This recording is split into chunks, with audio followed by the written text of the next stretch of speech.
गौ माता का एक ऐसा श्राप जिसे टाला नहीं जा सका। उसी की वजह से आज भी समस्त नारी जाति को वह श्राप भोगना पड़ रहा है। वह श्राप कौन सा था? चलो मैं तुम्हें एक कथा के माध्यम से बताता हूं। मित्रों, एक समय की बात है जब भगवान श्री कृष्ण अपनी राजगद्दी पर विराजमान थे। तब उनके पास देवी सत्यभामा जाती है और कहती है, हे प्रभु, मुझसे आज मेरी एक दासी ने पूछा कि पहले स्त्रियों के बच्चे होते थे तो वह पैदा होते ही चलने लगते थे, परंतु अब ऐसा नहीं है। यह क्यों प्रभु? मुझे इस प्रश्न का उत्तर ज्ञात नहीं था, इसलिए मैं आपके पास आई हूं। कृपया मुझे इस प्रश्न का उत्तर बताए। तब श्री कृष्ण कहते हैं, हे सत्यभामा, तुम्हारा ये प्रश्न समस्त स्त्री जाति के लिए अत्यंत महत्वपूर्ण है। अगर तुम इस प्रश्न के उत्तर को जानना चाहती हो तो ठीक है, मैं तुम्हें एक कथा सुनाता हूँ। तुमको इस कथा के माध्यम से पता चल जाएगा कि किस वजह से अब स्त्रियों का बच्चा पैदा होते ही चल नहीं पाता है। तब देवी सत्यभामा कहती है कि हे प्रभु, मैं इस कथा को पूरा सुनूंगी, कृपया आप कथा को सुनाइए। तब श्री कृष्ण कहते हैं कि हे सत्यभामा, एक नगर में एक रामू नामक व्यक्ति रहता था। रामू एक स्वार्थी व्यक्ति था। रामू के पास में एक गाय थी। वह गाय दूध देती थी और वह रामू उस गाय को हरा भरा चारा खिलाकर उसका दूध निकाल करके उस दूध का क्रय विक्रय किया करता था। श्री कृष्ण कहते हैं कि हे सत्यभामा, रामू गाय का दूध खुद भी पीता था, अपने परिवार वालों को भी पिलाता था। उस है के दूध की वजह से ही रामू अपने घर की दिनचर्या चलाता था। श्री कृष्ण कहते हैं कि हे सत्यभामा, धीरे धीरे रामू का समय इसी तरह से व्यतीत हो रहा था। कुछ दिनों बाद ही एक समय ऐसा आया कि जब रामू को गाय ने दूध देना बंद कर दिया। जैसे ही गाय ने दूध देना बंद कर दिया तो इधर रामू ने उस गाय को चारा भरा डालना बंद कर दिया। और एक दिन वह आ गया कि उस दिन रामू ने गाय को बहुत मारा पीटा और उस रामू ने उस गाय को घर से ले जाकर जंगल में छोड़ दिया।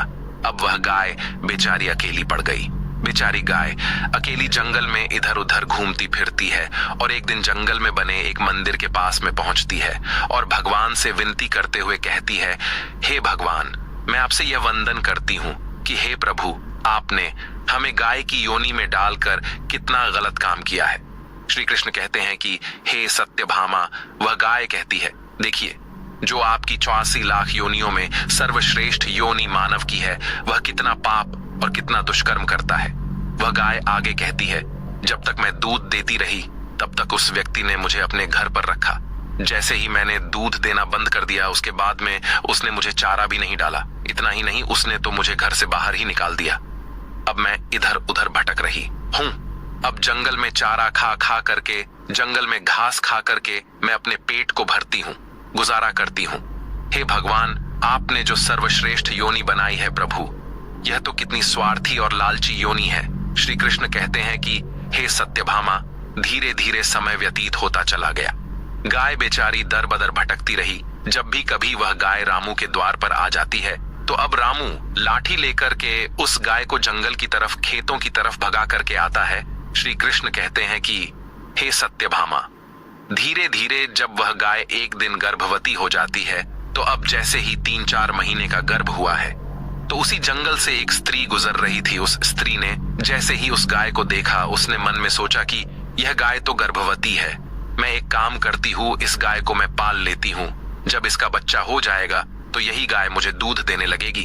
तब मैं इसका दूध खुद पीऊंगी और साथ ही अपने परिवार वालों को भी पिलाऊंगी। श्री कृष्ण कहते हैं कि हे सत्यभामा, वह स्त्री आगे कहती है कि इस गाय का दूध खूब क्रय विक्रय करूंगी। लेकिन जैसे ही वह स्त्री उस गाय को पकड़ने के लिए अपने पति को बुलाने के लिए जाती है और जब तक उसका पति वहां पे आता है तब तक वह गाय वहां से चली जाती है। धीरे धीरे और समय व्यतीत होता है।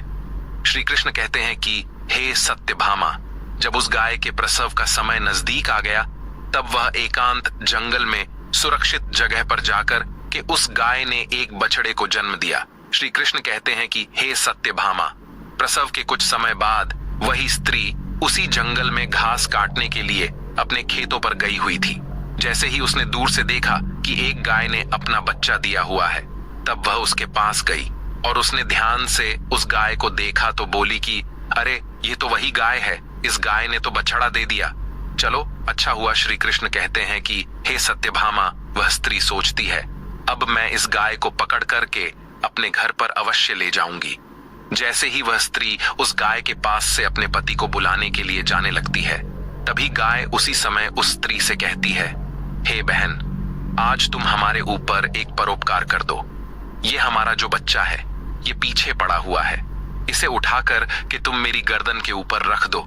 मैं अपने बच्चे को लेकर के किसी सुरक्षित जगह पर चली जाऊंगी, क्योंकि यह मेरा बच्चा 8 महीने बाद चलने लायक हो पाएगा, 8 महीने बाद अपने पैरों पर चलेगा। श्री कृष्ण कहते हैं कि हे सत्यभामा, ऐसा अभी है, ऐसा पहले नहीं था। पहले गाय का बच्चा 8 महीने के बाद ही अपने पैरों पर चलने लायक हुआ करता था। श्री कृष्ण कहते हैं कि हे सत्यभामा, लेकिन जैसे ही उस स्त्री ने गाय की बात सुनी तो वह बहुत जोर जोर से हंसने लगी। वह कहने लगी, तुम्हारा बच्चा इतना गंदा है, इतनी गंदगी में ये पड़ा है। मैं तुम्हारे बच्चे को उठा करके तुम्हारे कंधे पर क्यों रखूं? मैं तुम्हारे ऊपर ये परोपकार क्यों करूं? जैसे ही उस स्त्री ने उस गाय का बहुत मजाक बनाया, उस समय गाय बेचारी असहाय थी, वह अपने बच्चे को उठा नहीं सकती थी। श्री कृष्ण कहते हैं कि हे सत्यभामा, उसी समय दुखी होकर के गाय ने श्राप दे दिया।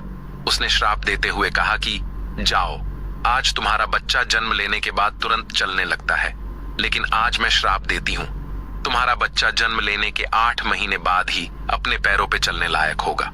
और जो यह मेरा बच्चा आज चल नहीं पा रहा है, और यह आज के बाद पैदा होते ही बहुत जल्द अपने पैरों पर चलने लायक हो जाएगा। श्री कृष्ण कहते हैं कि हे सत्यभामा, इसी शराब के कारण स्त्रियों का बच्चा अपने पैरों पर पैदा होते ही नहीं चल पाता, क्योंकि गाय माता ने समस्त स्त्री जाति को श्राप दिया है। परंतु गाय माता का जो बच्चा होता है वह तुरंत चलने लायक हो जाता है। अब श्री कृष्ण आगे कहते हैं, हे देवी सत्यभामा, अब तो आपको पता ही चल गया होगा कि आखिर किस कारण से स्त्री का बच्चा पैदा होते ही नहीं चल पाता, और वह कौन सा श्राप है जो गाय ने स्त्री को दिया था।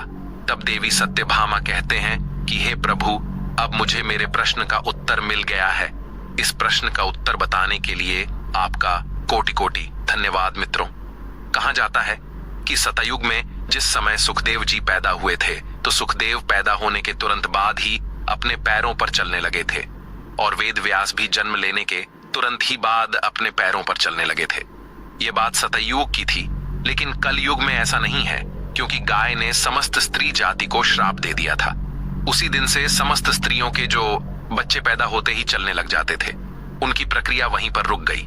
गाय के श्राप के कारण ही स्त्री का बच्चा 8 महीने बाद ही बच्चे चलने लायक, अपने पैरों पर खड़े होने लायक बन पाता है, और गाय का बच्चा उसी दिन से अपने पैरों पर चलने लायक हो जाता है।